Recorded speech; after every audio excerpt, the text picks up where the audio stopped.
kumakain lang ng herbs or grasses? Herbivore. How about meat or karne? Carnivore. Sa about herbs, grasses at karne? Omnivore. So ito na ba, last question. Anong klaseng hayop ang kumakain lang ng fruits or prutas? Wait lang, sino nagsabi ng fruit salad? Gusto mo yung isang answer talaga guys. Sino nakakalamtas kamay? Wala? Hala, assignment na lang. Okay, ito siya. Sabihin natin, let's help the audience. Tutuwakan natin sila kung Alright, let's help the audience, ha?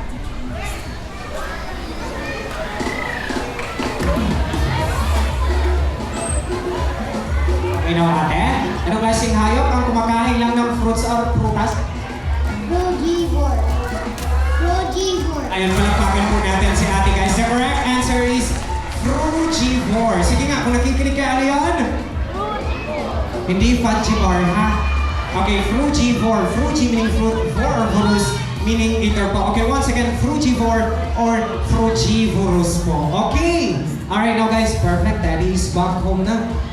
Proceed na ba tayo, Kuya Richie? Alright, syempre, una siya. Uuwi na din daw si Uno, guys. Na folks, bago tayo mag-proceed na, guys, magpapasalamat muna ko sa inyo.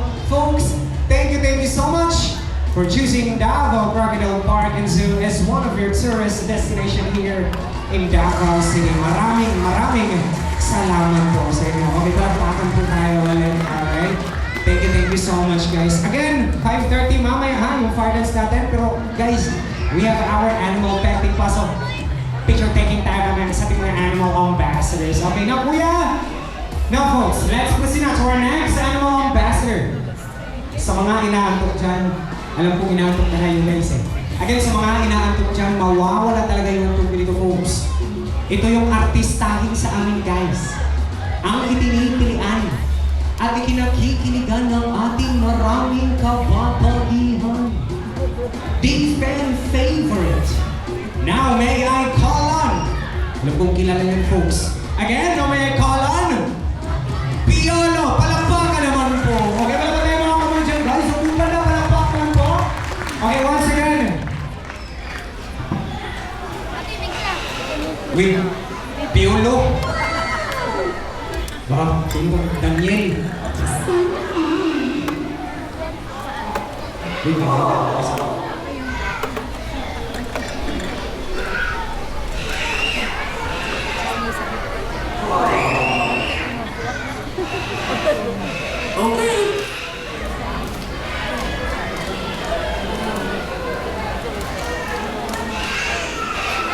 Kuya, ba't hindi ka nagsabi sa akin mas mga kuya para makapag-prepare tayo sa kanila? Kayo talaga oh.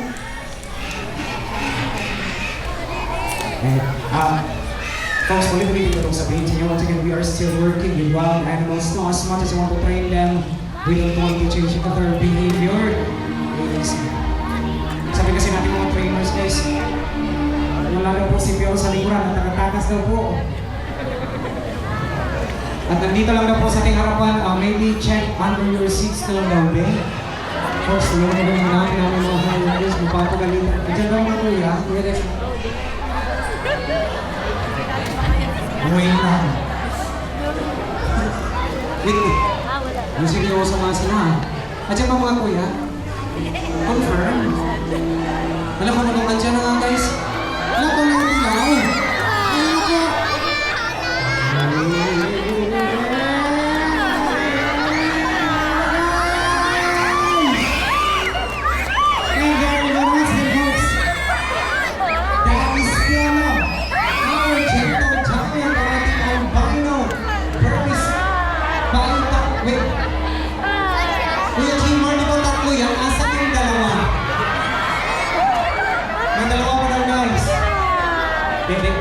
Piniro ko lang yung folks.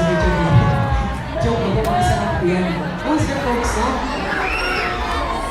You can touch it naman po. You can hold it. Again, it's already trained naman po. So, kayo magalala guys. Kung kayo matakot, sanay na po yan sa inyo. Sabi ko kabisita na hindi pa nakapag-experience umawak ng ahas.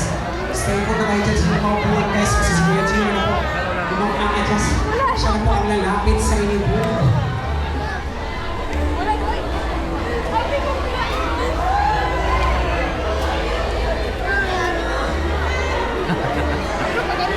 And be gentle lang po sa paghawak ng ahas, ha? Ito lang masasabi ko, konting paalala lang po. Again po, guys, konting paalala lang.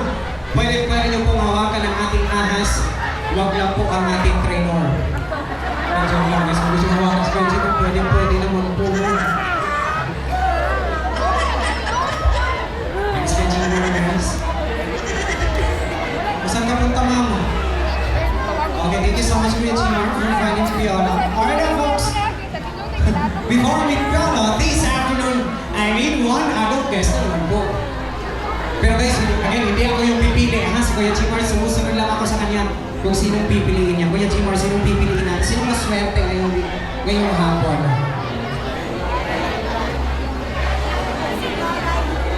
Hala, si Ma'am na naka-blue. Kuya Dexter. Yes, ikaw daw po, Ma'am. Yes po. Guys, palampakan po natin si Ma'am, please. Swerte ni Jen na side, oh. Okay, palampakan po natin si Ma'am, guys. Okay, dito na po tayo, Ma'am. Alright, Ma'am, dito po tayo sa center. Okay, ayan na. Now, guys, before we go, syempre, kilalanin muna natin ating magandang bisita ngayong hapon, no? Okay, now, Ma'am, introduce yourself. What is your name and where are you from po? Ma'am Nina from Manila. Okay, folks, palakpakan po natin, guys. Alright, now, Ma'am Nina. Wala, wait lang. Wala, Squidgy. Ma'am Nina, are you ready? Squidgy, ba't pinabayaan mo kami? Okay, now, Ma'am Nina. Meet Fiona po. Ayan po si Kuya Gmar. Okay, relax ka lang, Ma'am Nina. Huwag ka lang maligas dyan, okay? Alright, and there you go. Okay, now, once again, folks, this is Fiona, our gentle giant, ang ating albino Burmese python with the scientific name of Python pivitatus. They are the third largest species snakes in the world because they can reach up to 24 feet long and 90 kilograms. So Piolo here is weighing about nasa 8 to 9 kilograms. So medyo mabigat po ng konti si Piolo, guys. Okay, pero wait lang. Ma'am Nina, sino kasama natin ngayong hapon dito sa park po?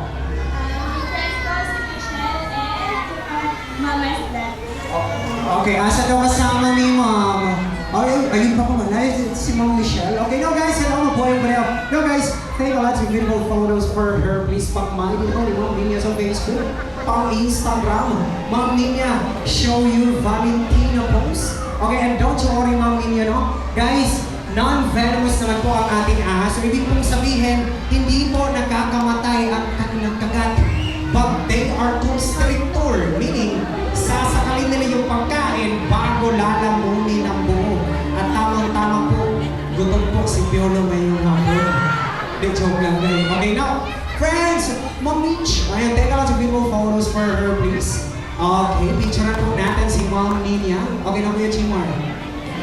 Ha? Okay. Okay na ba, Ma'am Michelle? Na-picture na ba natin? Okay, kung pala ba naman si Ma'am Nina? Okay na, Ma'am. Thank you so much for participating. You can get back to your seat na po. Palakpakan po natin si Ma'am Nina, guys. Alright now, folks! Guys, so that's all for our show. Ngayong hapon, sana po may natutunan tayo po. So guys, here in Davao Crocodile Park and Zoo, we have a mission, and that is to protect, to preserve, and to educate people about these lovely animals.